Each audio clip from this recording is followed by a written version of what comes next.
नमस्कार दोस्तों, स्वागत है आपका आज के करंट अफेयर्स एमसीक्यू डिस्कशन में। तो चलिए स्टार्ट करते हैं आज का डिस्कशन। पहला प्रश्न है कि पूर्वोत्तर परिषद की स्थापना पूर्वोत्तर परिषद अधिनियम 1971 द्वारा की गई थी। 2002 में पूर्वोत्तर परिषद अधिनियम में संशोधन के बाद परिषद में निम्नलिखित में से कौन से सदस्य को शामिल किया गया था? पहला है राज्य के राज्यपाल, दूसरा है राज्य के मुख्यमंत्री, तीसरा है भारत के राष्ट्रपति द्वारा मनोनीत किए जाने वाले 3 सदस्य। ठीक है। चौथा है भारत के गृह मंत्री। तो नीचे दिए गए कोड का उपयोग करके सही उत्तर चुनें।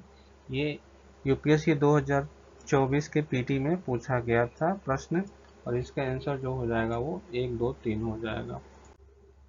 संसद ने 2002 में पूर्वोत्तर अधिनियम में संशोधन किया था। पूर्वोत्तर क्षेत्रों में वर्तमान में असम, मणिपुर, मेघालय, नागालैंड, त्रिपुरा, अरुणाचल प्रदेश, सिक्किम, मिजोरम जैसे राज्य शामिल हैं।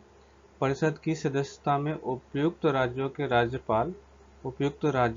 राज्यपाल, उन राज्यों के मुख्यमंत्री और राष्ट्रपति द्वारा नियुक्त 3 सदस्य शामिल हैं।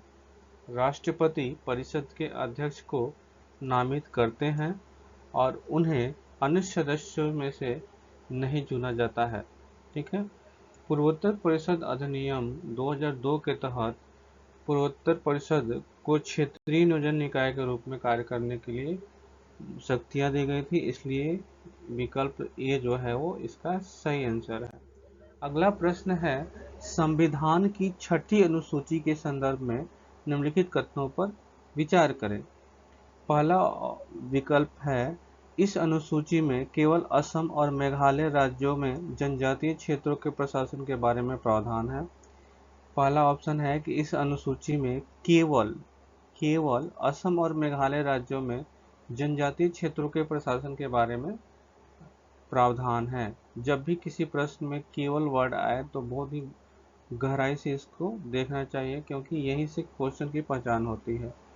तो दूसरा ऑप्शन है, इस अनुसूची के अंतर्गत शामिल किए जाने से राज्य, संघ शासित प्रदेश, स्वायत्त जिले और क्षेत्रीय परिषद बन सकेंगे। ठीक है। तीसरा है, यह वन प्रबंधन, कृषि, गांवों के प्रशासन जैसे विषयों पर कानून बनाने की शक्ति प्रदान करता है। चौथा है, यह भूमि राजस्व एकत्र करने और कर लगाने की शक्ति प्रदान नहीं करता है। ऊपर दिए गए कथनों में से कितने कथन जो है वो सही है? तो इसमें से 2 कथन जो है वो सही है। 6ठी अनुसूची में असम, मेघालय, त्रिपुरा और मिजोरम राज्य शामिल हैं, यानी कि 4 राज्य शामिल हैं, और ऑप्शन में दिया है 2 राज्य। तो ऑप्शन 1 जो है वो गलत है। इस अनुसूची के अंतर्गत शामिल किए जाने से राज्य या केंद्र शासित प्रदेश को स्वायत्त जिला और क्षेत्रीय परिषद निर्वाचित निकाय बनाने की अनुमति मिल जाती है, जिन्हें जनजातीय क्षेत्रों का प्रशासन करने की भी शक्ति होती है। इसलिए कथन 2 जो है वो आपको सही है। इस अनुसूची में वन प्रबंधन, कृषि, गांवों और कस्बों के प्रशासन, विरासत, विवाह, तलाक, सामाजिक रीति रिवाजों जैसे विषयों पर कानून बनाने की शक्ति शामिल होती है। लद्दाख में अधिकांश आबादी अनुसूचित जनजातियों की है, इसलिए कथन 3 जो है वो सही है। यह अनुसूची एआरसी और एडीसी को भूमि राजस्व एकत्र करने, कर लगाने, धन उधार देने, व्यापार को विनियमित करने, अपने क्षेत्रों में खनिजों के निष्कर्षण के लिए लाइसेंस या पट्टों से रॉयल्टी एकत्र करने और स्कूल, बाजार और सड़क जैसी सार्वजनिक सुविधाएं स्थापित करने की शक्ति देता है। इसलिए कथन 4 जो है वो सही नहीं है, यानी कि 4 जो है वो सही नहीं है। एडीसी और एआरसी अनुसूचित जनजातियों के सदस्यों के बीच संघर्ष को हल करने के लिए ग्राम परिषदों या न्यायाधिकरणों का गठन कर सकते हैं। साथ ही अपने द्वारा पारित कानूनों के कार्यान्वयन की निगरानी के लिए कमियों का चयन भी कर सकते हैं। ऐसी परिस्थितियों में जहां अपराध मृत्यु दंड या 5 साल से अधिक जेल की सजा के योग्य हैं, राज्य के राज्यपाल एडीसी और एआरसी को देश के आपराधिक और नागरिक कानूनों के तहत इन पर मुकदमा चलाने का अधिकार दे सकते हैं। इसलिए विकल्प बी जो है वो आपका आंसर हो जाएगा। अगला प्रश्न है, चुनाव के दौरान इस्तेमाल की जाने वाली अमिट स्याही के संदर्भ में निम्नलिखित कथनों पर विचार करें। आप जब चुनाव में जाते हैं वोट डालने, तो आपके उंगली पे एक स्याही लगाई जाती है। इसी स्याही के संदर्भ में निम्न कथनों पर विचार करना है। स्याही में सिल्वर नाइट्रेट होता है जो परावैंगनिक प्रकाश के संपर्क में आने पर दिखाई देता है। स्याही अमिट स्याही का उल्लेख जनप्रतिनिधित्व अधिनियम 1951 में किया गया है। ऊपर दिए गए कथनों में से कौन सी सही है? तो ये जो दोनों सही है। ठीक है, अमिट स्याही में सिल्वर नाइट्रेट होता है। अमिट स्याही में जो है जो स्याही लगाई जाती है उंगली पे, उसमें सिल्वर नाइट्रेट होता है।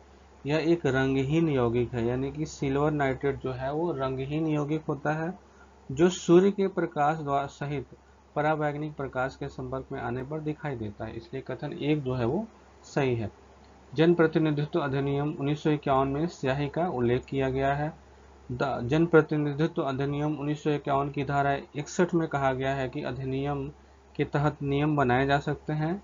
मतपत्र या मतपत्रों के लिए आवेदन करने वाले प्रत्येक मतदाता के अंगूठे या किसी अन्य उंगली पर अमिट स्याही से निशान लगाने के लिए मतदान केंद्र पर ऐसे कागज या कागजात वितरित किए जाने से पहले इस मतदान केंद्रों पर वितरित किए जाने से पहले स्याही को लगाया जाता है। इसलिए कथन दो जो है वो सही है।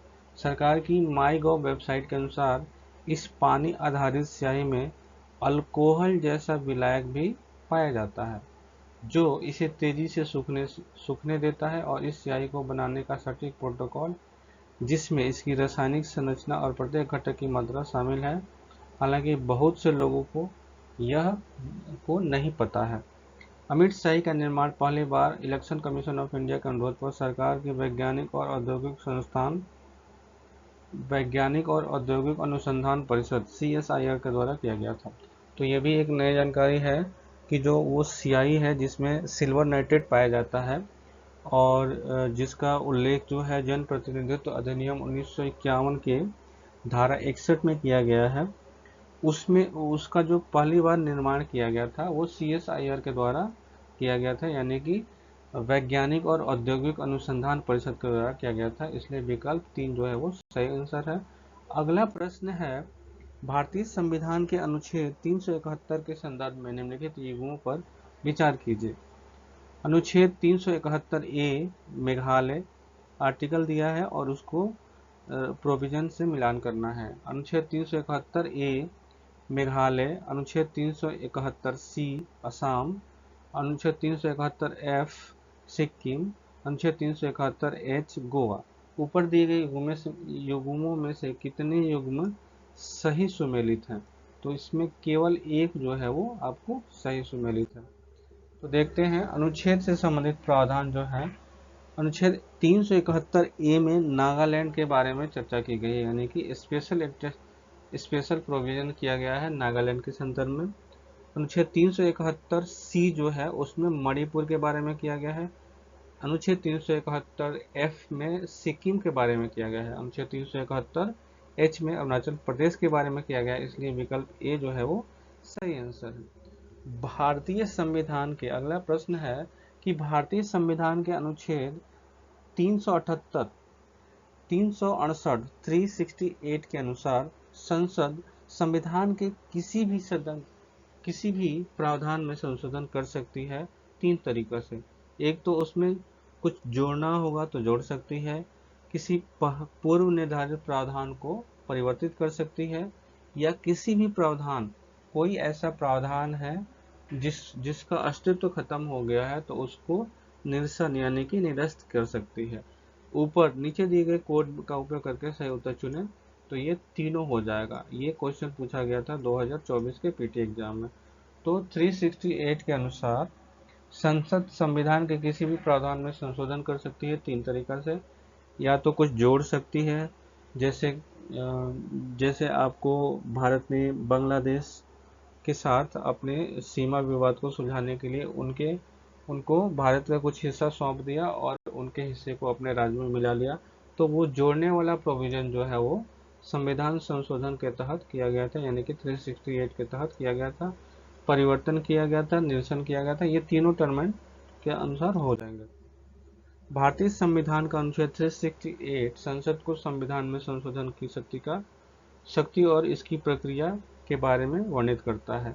इस संविधान में किसी बात के होते हुए भी संसद अपनी संवैधानिक शक्ति का प्रयोग करते हुए इस अनुच्छेद में निर्धारित प्रक्रिया के अनुसार संविधान के किसी भी प्रावधान को जोड़ने, बदलने और निरस्त करने के माध्यम से संशोधन कर सकती है। इस संविधान में संशोधन केवल संसद के किसी भी सदन के अगर संविधान में संशोधन करना होगा तो केवल संसद के किसी भी सदन, यानी कि या आप लोकसभा या राज्यसभा किसी भी सदन में इस उद्देश्य के लिए विधेयक जो है वो पेश कर सकते हैं।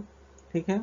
और जब विधेयक प्रत्येक सदन में उस सदन की कुल सदस्यता के बहुमत से और उस सदन के उपस्थित और मतदान करने वाले सदस्यों के कम से कम 2/3 बहुमत से पारित हो जाता है, इसे राष्ट्रपति के समक्ष प्रस्तुत किया जाता है। जब वो विधेयक पारित किया हो जाता है 2/3 बहुमत से, तो राष्ट्रपति के पास जाता है और राष्ट्रपति जो अपनी सहमति दे देते हैं, तो वो फिर जब भारत की गैजेट में प्रकाशित हो जाता है, उस समय से वो जो है संविधान संशोधन माना जाता है।